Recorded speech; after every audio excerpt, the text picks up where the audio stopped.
สวัสดีค่ะทุกคนวันนี้น้องกุ้งจะพามากินส้มตำถั่วใส่กุ้งสะดุ้ง วันนี้มีเมนูแปลกๆใส่กุ้งสะดุ้งแล้วก็ใส่หน่อไม้ฝรั่ง ลืมไปวันนี้กินตอนเย็นนะคะมะแรงค่ำๆฝนตกนะคะฝนตกค่ะทุกคนมาทานด้วยกันค่ะหาข้าวหาปลามากินด้วยกันตอนเย็นนะคะ วันนี้ฝนตกเนาะฟังเสียงฝนไปด้วยนะคะมาแซ่บๆค่ะวันนี้เปลี่ยนบรรยากาศอยู่หน้าบ้านตำถั่วใส่หน่อไม้ฝรั่งใส่กุ้งสะดุ้งเมนูแปลกใหม่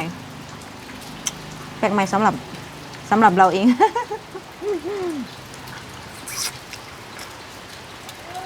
ผักมายกสวนนี่น้ำท่วมนะคะน้ำท่วมหน้าบ้านผักก็มีแครอทมีแตงแล้วก็มีมะระขี้นกแล้วก็มีชะอมแล้วก็มีถั่วพูนะคะถั่วพูได้มาแบบสดๆใหม่ๆเลยนะคะสด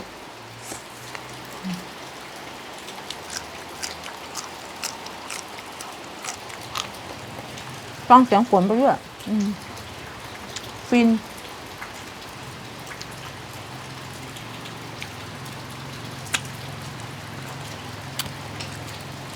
คิดอยู่ว่าจะทำอะไรกินแปลกๆใหม่ๆมะระขี้นกนุ่มมากก็เลยได้ถั่วได้กุ้งมาก็ได้ผักมามากมายเลย ถูกใจมากเป็นยานะคะขมกำลังกินขมแบบพอดีอะค่ะถุงละ5 บาทอันนี้ก็ถุงละ5 บาทถั่วพูนะคะผักถูกมากๆ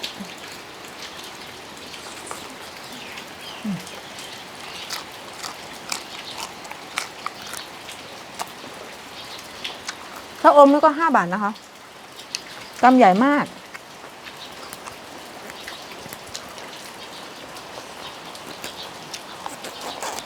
ฝนตกนะคะตกได้3 ชั่วโมงแล้วค่ะตกตั้งแต่บ่าย 2กว่าตอนนี้6 โมงกว่าแล้วนะคะ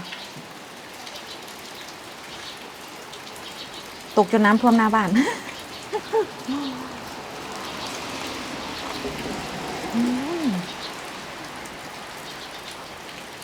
จะมืดแล้วนะคะ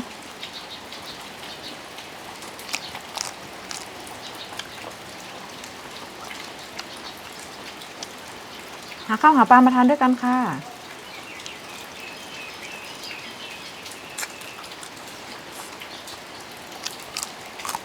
นี่อาหารค่ำอาหารเย็นกินนี้ก็อาบน้ำนอนได้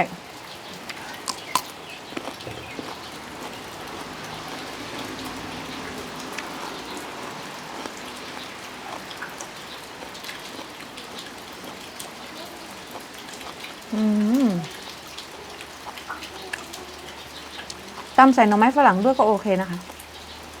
แซ่บไปอีกแบบอร่อยลองดูนะคะ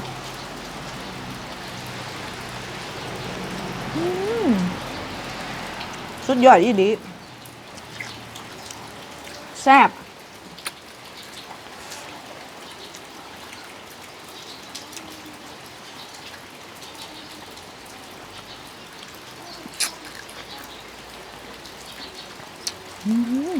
สะใจคัก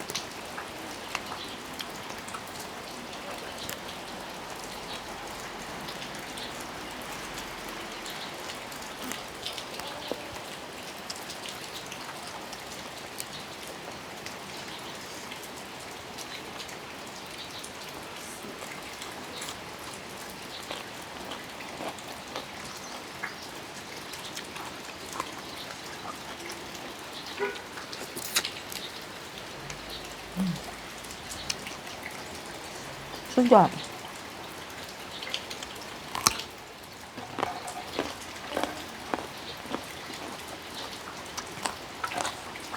กินแซ่บกินนัวซุมื้อนี่แล้วจะพักหลายหลาย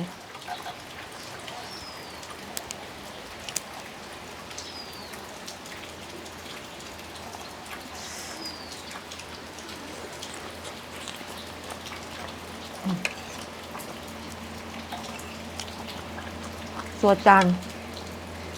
จุกุ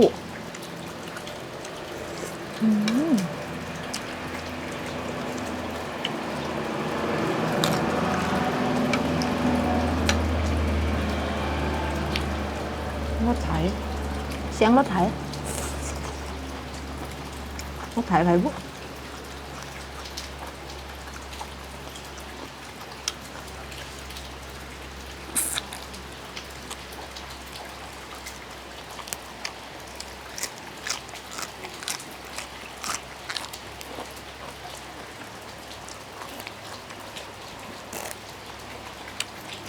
กินพักหลายๆพี่น้องสำหรับคนมักหรอวะ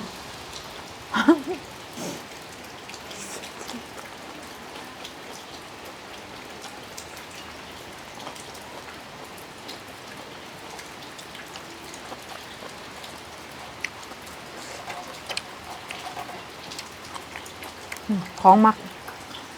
งามปลูกจังใดนี่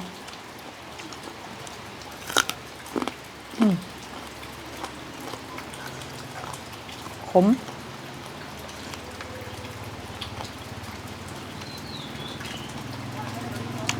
มีประโยชน์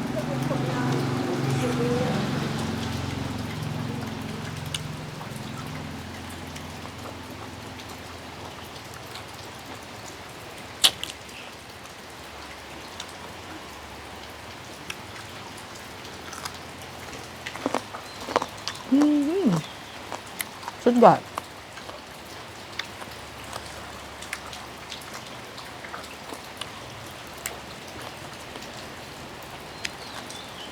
ขึ้นนี่อาจสิตกเบิดขึ้นฝนนี่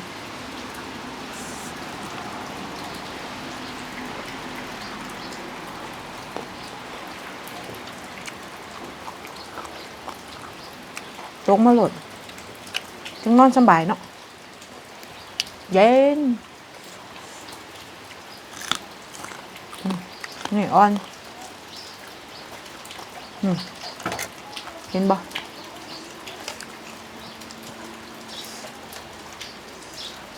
น้ำไหลบักนาว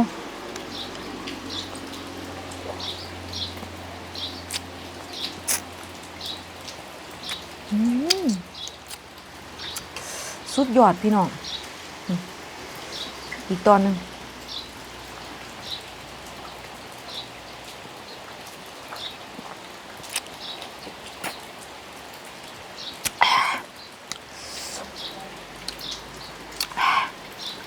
แซ่บ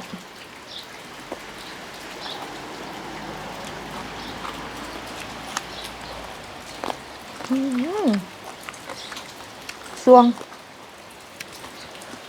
วะ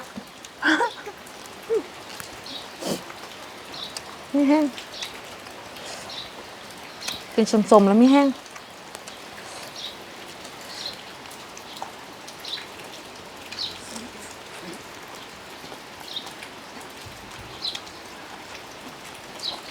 ใส่บักนาวหน่อยนึงอ่ะ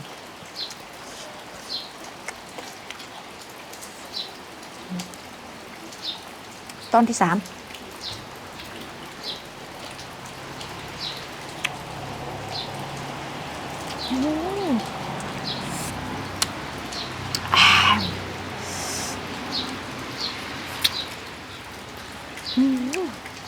สุดยอด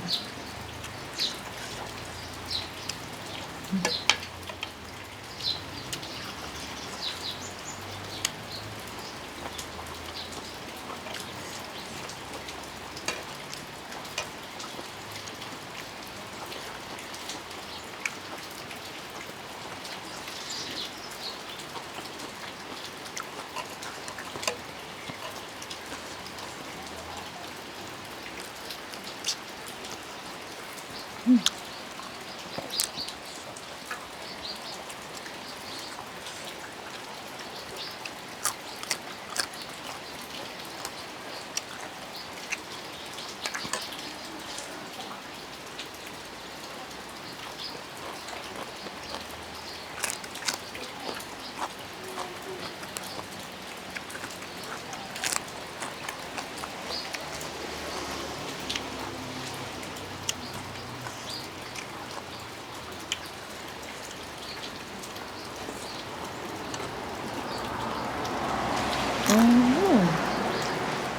ซ่บอีก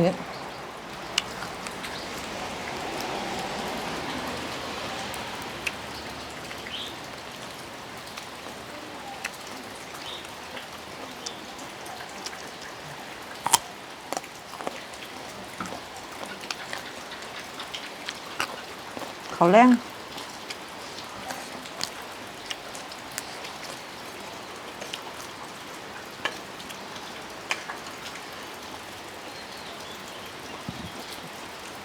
ฝนตกอยู่แห้งมันมาเศร้าอยู่ไหม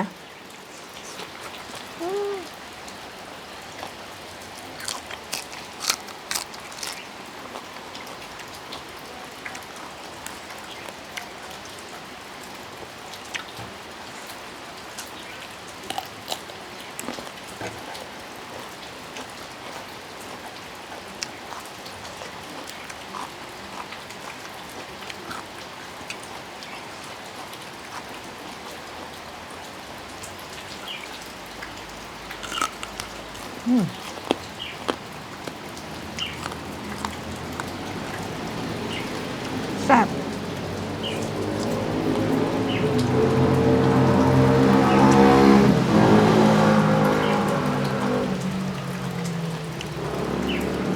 ฝนตกก็ยังมีรถขี่อยู่แต่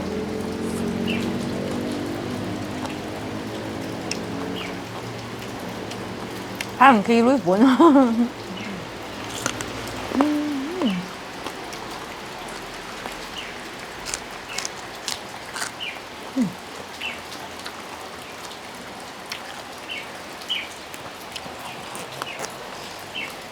อยากกินหยังแซ่บๆแบบว่า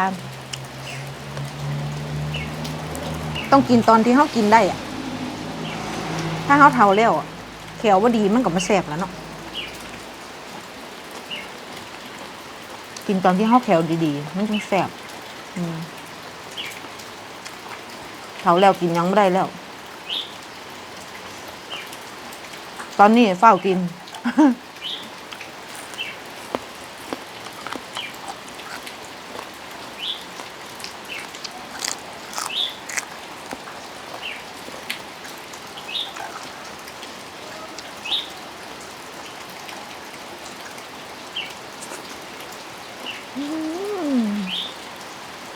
สุดยอดฮะ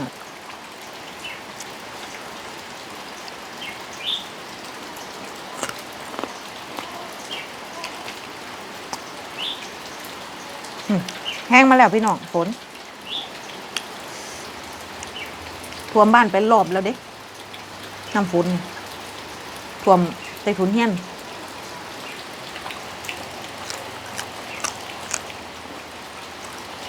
มาอีกแล้ว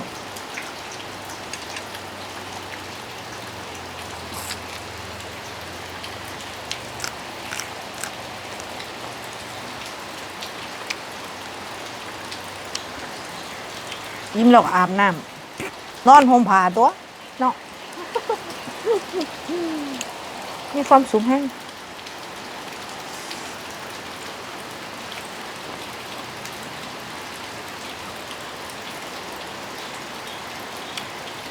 อึ้งกับบ่มีละมั้ง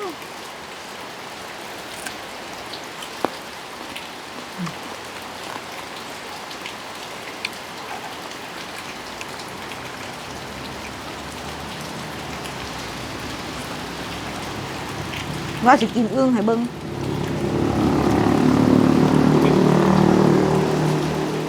เขาเลยบ่มีอึ้งให้กิน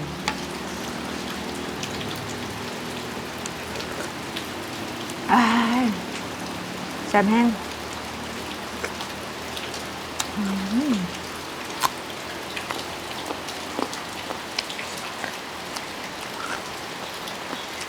ไปแล้วพี่น้องเขาบอกกันไม่คลิปหนาได้จ้า สวัสดีค่ะ